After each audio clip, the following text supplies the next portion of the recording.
If I look at my mantra, and it's been my mantra for 2 decades now when it comes to not just business, but life in general, my mantra is mission before ego. And I think that's the biggest lesson I've learned in business. There are so many business people who become so attached to their businesses, so attached to their ideas, so attached to, I guess, their own identity, and that identity is so wrapped up within their business, they can't separate their ego from the mission. And I think as a leader, now more than ever, you need to separate your ego from your mission. And that can manifest itself in many, many ways.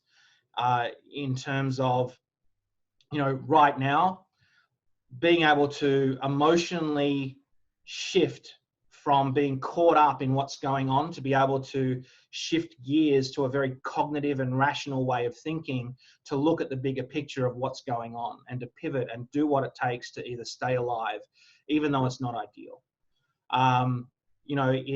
It's looking at this as an opportunity rather than a crisis. You can't do that if you're swallowed up in your ego and enveloped in your ego. There is nothing more threatening to our sense of who we are and our sense of how we perceive the world than a crisis such as this.